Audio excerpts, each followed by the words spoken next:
Olá a todos, eu sou Saulo, sou estudante do primeiro período de Ciência e Computação na PUC e sejam bem-vindos à minha segunda aula de Tinkercad. Neste vídeo, irei apresentar a funcionalidade básica de alguns componentes do Tinkercad.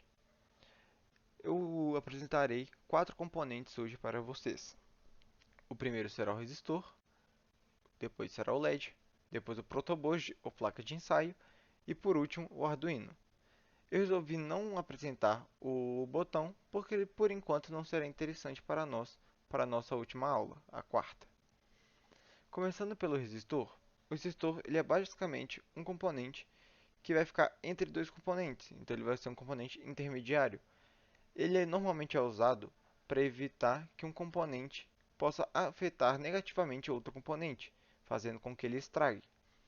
Ele normalmente é usado quando um componente como um LED ou um diodo que permite baixa entrada de tensão e corrente, entra em contato com um componente que emita grandes cargas de corrente e tensão.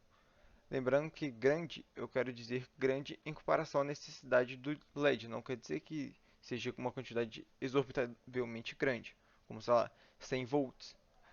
Ele pode ser, sei lá, 1 volt provavelmente já pode estragar um LED, dependendo do LED que estivermos falando. Agora, indo para o LED ele é basicamente um diodo que emite luz, tanto que o seu nome, LED, significa Light Emitter Diode, ou diodo emissor de luz. Ele é basicamente um componente que gera luz quando recebe uma quantidade de energia, e apenas isso. O LED ele possui um lado que chama catodo e um lado chamado anodo. O lado anodo é o lado positivo do diodo. Sendo assim, é onde nós receberemos nossa carga de energia. Então, nós ligaremos um resistor ao lado anodo com um fio, que eu apresentei na primeira aula, e junto a esse resistor, ligaremos a qualquer um dos pinos do 1 ao 13 do Arduino, que será o pino que emitirá a energia para o diodo. E como todo um lado positivo precisa de um lado negativo, o catodo é o lado negativo do anodo. No catodo, nós mandaremos ele para o terra, que é conhecido como GND, para que a corrente possa ter seu fim, vamos dizer assim. Agora, partindo para nosso próximo componente, falaremos um pouco sobre o protoboard. O protoboard ele é basicamente um extensor para os pinos e para os terminais de Arduinos e de outros componentes também. Quando você passa o mouse em cima de um dos pinos, você pode ver que ele tem uma série de círculozinhos com setas, com traços entre os círculos. Isso significa que se eu colocar um componente aqui ligado a qualquer um desses pinos, qualquer outro pino que eu colocar aqui terá sua corrente passada por entre esses cabos, por entre esses terminais. Então, se eu emitir uma energia aqui no pino 3 do Arduino, essa energia vai passar por aqui e vai chegar no resistor.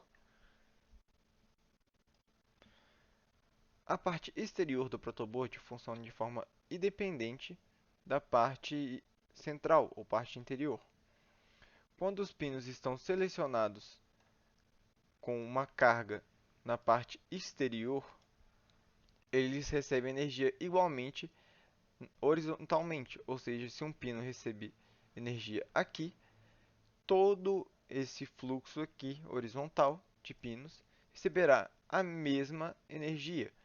Então, se o pino 5 emitir energia aqui, toda essa série de pinos receberá também energia, assim como o diodo, o LED também receberá. Espero que a parte do protoboard esteja entendida. E agora falaremos um pouco sobre o nosso Arduino. O nosso Arduino é como se fosse a cabeça do nosso projeto. É como se ele fosse o cérebro por trás de todas as operações. Ele que vai mandar e receber códigos e comandos que vêm de outros componentes. Como eu falei na primeira aula, tem essa aba de códigos. Essa aba de códigos só pode ser acessada caso um Arduino ou mais esteja presente no nosso quadro em branco. Quando temos pelo menos um Arduino, essa aba código fica disponível e assim podemos mandar comandos para o Arduino para que ele possa executar esses comandos e com isso fazer nossas funções que nós pré-determinamos a ele.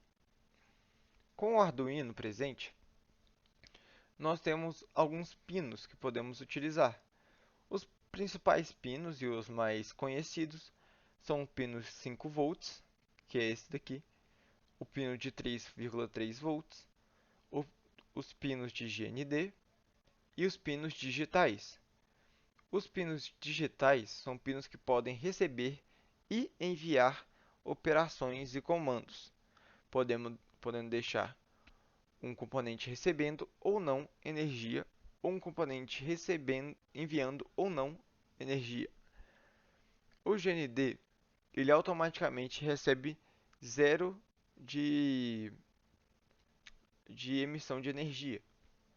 Ele não emite nem recebe energia. Ele é basicamente um ponto de terra, ele é um ponto zero, onde toda a energia pode ser dissipada. Então, por isso que que tem que existir esses pinos GND. Os pinos de 5 volts e de 3,3 volts são pinos que recebem uma quantidade fixa e constante de energia. Eles emitem 5 volts e 3,3 volts correspondentemente. Sempre. Ele não pode receber nenhum tipo de energia, ele apenas envia.